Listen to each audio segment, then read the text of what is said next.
Aujourd'hui, je mets fin au débat sur est-ce que mon fromage mérite d'être appelé gruyère ou non. Pourquoi je fais ça?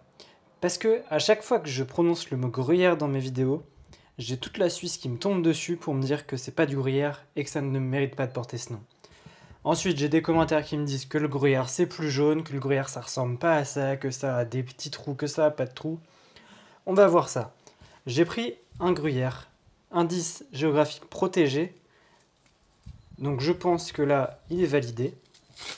Et on va regarder ça de plus près. Je vais faire un vrai comparatif. Parce que comme ça, on ne pourra plus me dire que c'est pas du vrai fromage. Donc déjà, au niveau de la croûte. Je trouve qu'au niveau de la couleur, on a quand même une sacrée ressemblance. Je ne sais pas si vous arrivez à voir. Donc ça, c'est le fromage que je fais à la maison. On a la couleur qui est vraiment mais similaire en fait. On a une croûte qui est de la même épaisseur, qui ressemble vraiment à la même chose. Ensuite, à l'intérieur, ça c'est ce qui m'a fait un peu le plus fait rire. On m'a dit que le gruyère c'est plus jaune normalement. Donc là, on voit bien que c'est faux, limite le mien est plus jaune. En fait, la couleur jaune, elle vient pas de la recette en elle-même, elle vient de la période où le fromage a été fait. S'il a été fait pendant le printemps ou l'été, les vaches sont en pâturage. Donc elles vont manger de l'herbe fraîche, elles vont manger des fleurs, et c'est ça qui va donner la couleur caractéristique au fromage. C'est pas la recette en particulier. Ensuite, évidemment, moi je suis pas en Suisse, je suis même pas sur l'endroit géographique protégé, mais j'utilise du lait cru, du lait de qualité. Donc vous voyez, j'ai limite une plus belle couleur que celui-là. Ensuite, sur la texture, on va tester pour voir ce que ça donne. Donc je vais me couper une tranche.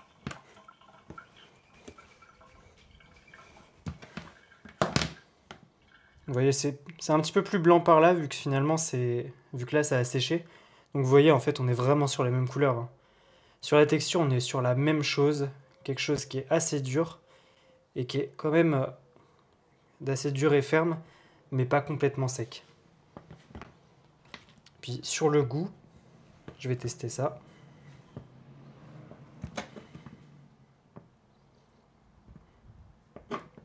Je vais prendre plutôt un bout du cœur. Je prends un bout des deux côtés. Un bout de cœur des deux côtés. Au niveau du goût, on a vraiment quelque chose qui se rapproche.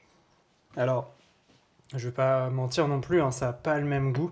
En fait, au niveau du goût, je pense que ça dépend vraiment des goûts de chacun, parce que le mien a un goût plus prononcé.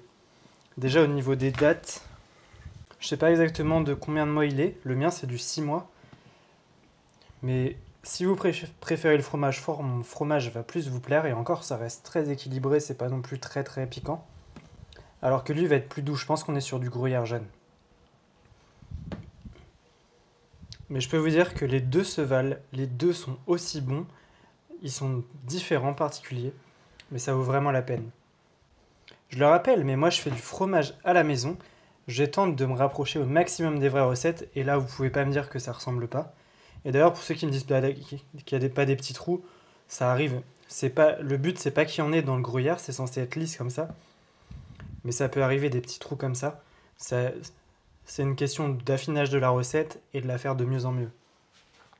Donc j'ai pas la prétention de faire du fromage AOP, c'est du fromage maison, mais ça vaut vraiment le coup. Et je vous encourage à commencer l'aventure à faire de votre fromage à la maison.